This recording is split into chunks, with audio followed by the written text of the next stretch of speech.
looking for Chef Stew, I'm easy to find, I promise you. www.chefstew.com is my website. Hashtag Chef Stew. I'm glad to see you, baby. Oh my goodness. Change your life, baby. Oh my God. That's what I'm talking about. Everybody can change. Oh man. You heard me? That's where my son's grandmother used to live at. Rest in peace, for she no longer lives here, as you can see. But in the song, he said, you know, what inspired you? What was your motivation? So obviously, you know, come back home to listen to the song in my hometown. This is the motivation. This used to be where I get my hair braided at. They used to be in here, kid. The shop, this was lit. Like, it used to be, it's nothing now, but this was the biggest thing in the city at one point. But this is where I grew up at. I always think about Nas when he talk about Song Project Windows. And although I didn't grow up in the projects, you know, growing up in Baltimore, this was basically the view of my window. So here you have it, Mount Street. This is where Chef Stew's from, West Baltimore, stand up, Sandtown. I love y'all, I'm back. And it's a ghost town, really. Again, at one point in time, it would have been 30, 40 people on every corner. Now there's nobody. This was a barbershop too. It's no longer here either. So the city is deteriorating, man. As you can see, it's vacant. Vacant. Another vacant. This is my old house. I think we had a neighbor right there. I don't know what happened to him. It looked like a door. We are in Baltimore, Maryland, at my hometown of Mount Street. This is actually Sandtown. We call it Sandtown. And this is where I'm from, West Side. This is the hometown. You already know. Ravens games, crabs. My family and closest friends, everybody's here in Baltimore. But I'm back with a program called Transition Kitchen, which I think is going to keep me in Baltimore a little bit more. A lot of people that know Lunel from television only see the side of her being super funny and always making everybody laugh, which honestly, clearly that's what she does. But the relationship that I have with Lunel extends more than just the comedy. She supports me, she mentors me. She's one who definitely gives me a lot of insight on how to conduct myself in the industry and, you know, to be able to pay attention to some of the things that goes on. So she's a really big inspiration for me behind the scenes. Also, she really loves my children. So it's really, you know, wonderful to see how much she respects my children. My daughter, her, talk all the time and send each other gifts all the time. So it's like family. Like, Lunel is like an auntie that I never had. But at the same time, my boss. So, you know, we all had bosses before, but none of them that could make us laugh. So right.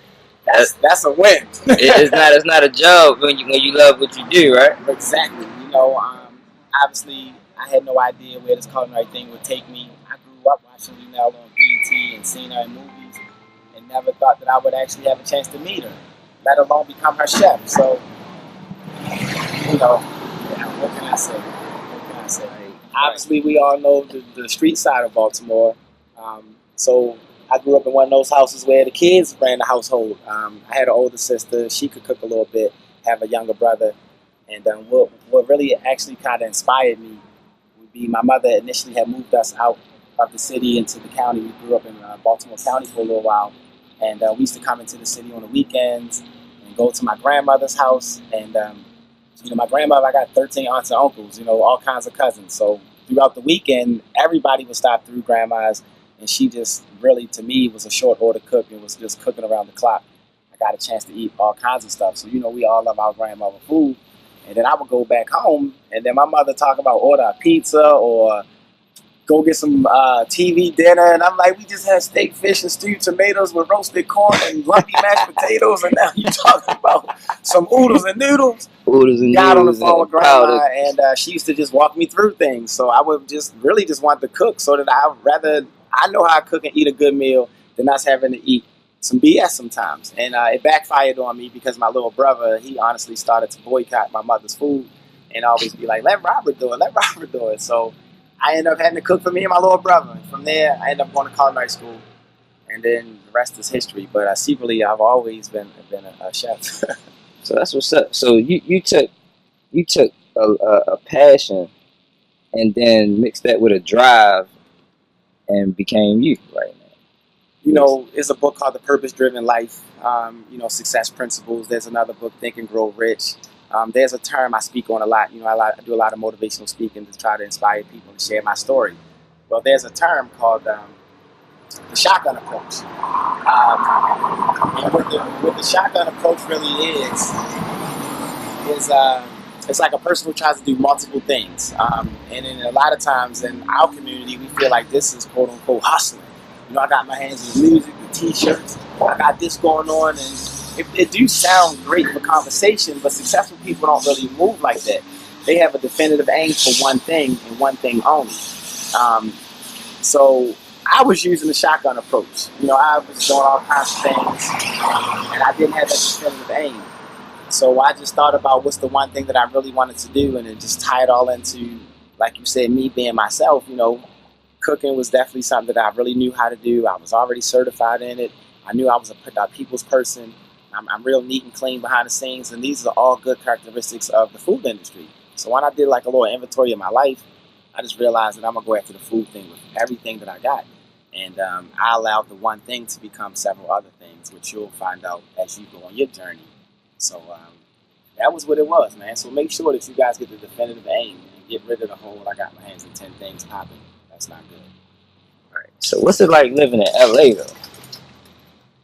Every time I talk about LA, somebody like, yo, you need to go there. You go, you're not gonna come back. Man, a dream come true. Honestly, luckily for me, I had visited LA long ago. I met some friends in LA, and so I had a chance to get that taste in my mouth early in my life. And I mean, it's beautiful. You got the mountains, you got the weather, 80 degrees, damn near all the time.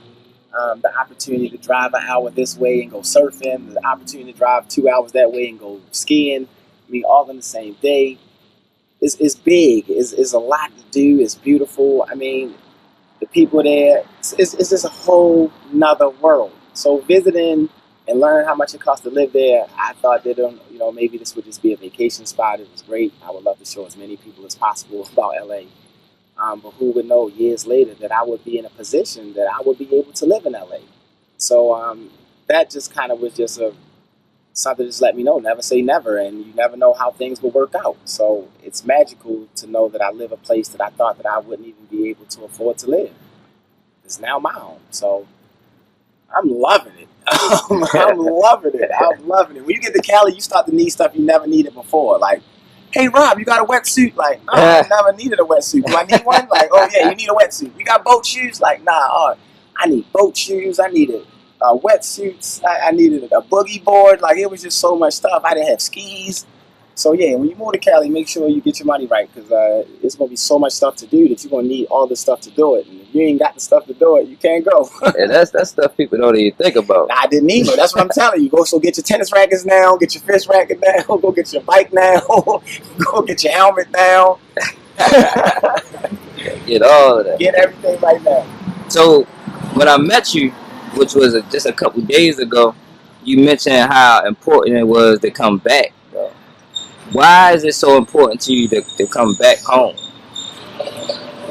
You know, me, honestly, being in the streets, and my father died of AIDS, you know, so all my homeboys was getting killed. I didn't really think that life had a lot to offer. You know, we glorified the street life in Baltimore for far too long. They allowed for the wire in the corner to really tell our story. I knew that I didn't have nobody to measure myself up against when it was time for me to get out of Baltimore. I'm not an athlete, so obviously I admire Carmelo's accomplishments, but I know that, you know, me getting a contract for the Nuggets tomorrow wasn't in the plan. I love music myself, but I couldn't write a hip-hop song if I wanted to. Right. So, you know, when I'm going after the chef thing and I'm going after that, there was nobody here that I felt like was super accomplished in the industry that I was in. Right. So I wanted to kind of just shine a light on a different industry and come back to a city where I started from, where, you know, I sat on these same steps. Is the reason that we're here today. Like, there was no Chef Stu, there was no Celebrity Chef, there was no Food Network, there was none of that in the plan. To be able to come back to the city and where I started from, I thought that this would be great for the kids to see somebody that's their own. me, I actually went to culinary school, Eastern Tech out in Essex. Shouts out to my EBT Mavericks. From there, I actually went to Carver for a little while, so shouts out to my Carver Bears as well.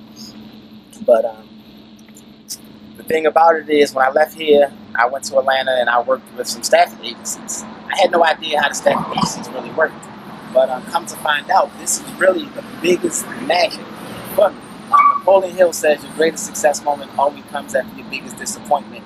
And that proved true in my life, because when I got to Atlanta to get this restaurant, the deal fell through, and luckily I had just so much work on it prior that I had set up, like I said, with staffing agencies. But I didn't even know how they worked. So when the deal fell, I called them back and was like, hey, look, change the plans. There is no restaurant. So I just moved forward and started working with the staffing agencies. They had connections with the Marriott, the Sheraton. So I was able to work at the Sheraton part-time, the Marriott, and all these random operations for a couple of days at a time, picking up more knowledge. And instead of me actually having to pay for this knowledge, I in turn was getting paid to learn. Right. So long story short, in Atlanta for 5 years, I worked with staffing agencies and worked as many jobs as I could. Sometimes I was up to 3 jobs at a time, but I definitely kept 2 jobs. So for 3 years straight, I had 2 jobs. But for 5 years straight, I worked with staffing agencies. And that in turn gave me 47 different places in 5 years. So when you go on YouTube and there's a video called Chef Stu's Resume, I was making collages as I worked at these places. So when I worked at the Sheraton and I stayed there for however long it took for me to feel like I knew what I needed to know, I would say, chef, I'm in my travels and I want to put this chef jacket in my restaurant. So can I have a chef jacket and a napkin and something? And I would keep it. I'd take the pay stub and I'd frame it. Go to the next place. So when you look at the video, I show you all the collages that I've made, because that is the decor of my restaurant when all said and done. Nice. So now that I got Transition Kitchen, all I did was go back to all those places, told them the story, and said, now I want people to come behind me. So initially, Transition Kitchen, I train you first, and then I'm able to throw you into an operation with 47 major companies that I've made. On top of Transition Kitchen being a catering company itself. So some of the top students can work directly with me. Right. I just was here. I do a lot with Shoe City.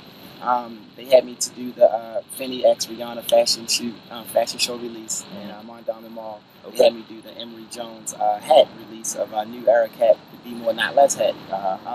So as I was doing these events for them and was thinking about Transition Kitchen, this was an immediate way to tie the community into some of the events that Chef Stu flies in to do. Right. So now if Transition Kitchen I've been running, I'm able to train some of these students. So the next time a company hires me in Baltimore to do an event, I can now go get some of my students to help me. So it's an empowering movement. It's not like I'm trying to fly my team in from around the world to help make money with me catering. No, I want to train my brothers and sisters throughout Baltimore City so that they can be in a position to work with me. Meanwhile, you don't have to sit around and wait for my next event. I gotta wait for you to stay busy while we're waiting on our next big job.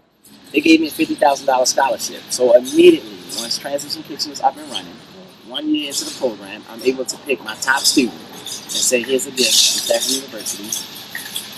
Go to Stafford University, go meet with Chef D, and go further your studies. Yeah. And don't make me look bad. There's so much killing going on out here.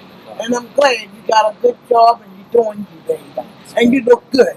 You hear me? Yes. I remember you when you was a little flat like that. You hear me? Yes. Running around here, being bad. Yes. And you got older, you got work. Yes. But you turned your life around. You feel me? Yes. And you're doing better. Thanks. And I'm glad to see you, baby. Me too, baby. And I said, good thing. God been good to you. Yes, he has. Every day, every morning. Oh. I'm taking care of my mama. This live, we had to come to a live interview. Yeah. We was going live. Y'all heard yes. People that I know. And I'm taking care of my mama. What's your name? What's your name? Huh? What's your name? They call me Buffy, but my real name is Claudette. Hey, how you doing, Buffy? All right, baby. Good. I never cooked for you before. That's crazy. Yeah, you got to cook. I got to cook for her. I got to cook. You got to bring me a meal. I'm going to bring you one. I'm going to be in town for a couple of days. You is? Yep, and I'm going to make sure. And I'm glad, because every time I ask you, they say you was out of town. I live out of town. I know. Back to do this, and I started this program called Transition Kitchen, where I'm going to be training people. You need a job? You know, I tell you what, I get disciplined. Oh, all right. We're going to go off the record. We're going to go off the record. No, I'm saying I can work you can help out. You can volunteer. Yeah, I can volunteer. I can clean up. That's what I'm here to do. So tell everybody, rank this back. I got something going on, and I want everybody to be a part of it. Where is everybody at anyway? Where's everybody? Right, sweet. There's been so many shootouts around 12 here. o'clock in the afternoon. I'm ready to sleep.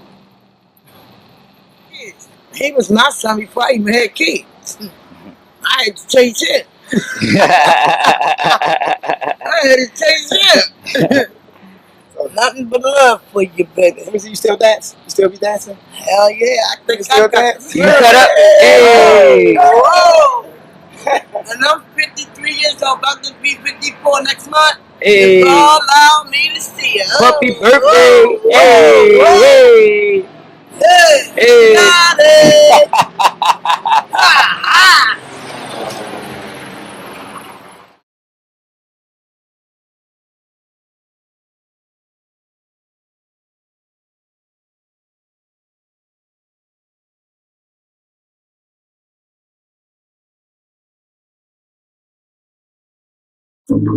Light boy. Started off in that kitchen, ended up in that kitchen. Now the only difference is they gourmet, we fixin'. Had big dreams with no cash, skip town like phone bags. Left the way, moved down to 8, put the apron on and that chef hat on the right track and I'm nailing. With his roll leaving, no telling. Or still waiting for your shit to come, we built the boat and I'm selling. Up the frame, let's burn something. Watch close, you might learn something. Say your money comes out with me, you never know, you might earn something. Throw the party, I something. With the menu, their preference. Got appetizers and entrees and the order, but that's extra. Chef stew to the rescue. Keep that in the book with it. Connecting two cities, we making moves and staying true with it. Music influences the culture, that's what it's all about. Inspire the people to live better all around. We been did it all around, now we on some other. I'm just happy I can finally get a smile from my mother. So you know what I mean? Try to figure out, right? I know the people want to know, like, what was it that made you, like, leave town and take it to the next level, man? I know you got a hometown and all, but, like, you took it to another place, man, all by yourself, man. You just made something happen out of nothing, man. It's like, you know what I mean? Nothing. It's like, what was it that inspired you, I mean? Take it to the next level, bro. What was it? You from where I'm from, right? So you already know. The real talk, man. Napoleon Hill said your greatest success moments come after your biggest disappointments. Never forget that. A couple doors slammed in my face. I had to make sure I got thrown. But most importantly, all right. I left the town for you. I had to make sure that you're right. Get this money for us. It's funny how life changed in this crazy world. You in the A, making moves and had a baby girl. I watched you put that work in. It was hella rocky, but you never gave up. Kept a smile for all the haters watching. How many times we called each other just to share a word? We put the perfect plan together, trying to make it merge. Lost it all, made it back, and had to start from scratch. Lights never had your homie shooting tables scratch. From Taco Bell, we stepping up for the next gas. I can see your blood won't be long before we lay it back. Who would have thunk it? Made something from nothing. From my idea to see it functioning to jump it. It's time to open shop, and we gon' shut it down. And do the same thing again in another town. From B-More to the A, we making history, bro. Worldwide, but it started from around the world. Hey, hey, good man, we came up from nothing, man. Thought if you dream, man. Inspired me to want to be better, man. I want to do more. You know what I mean? So I can do it. I did it. I did it. Now here we That's are. my song, bro. That's my song.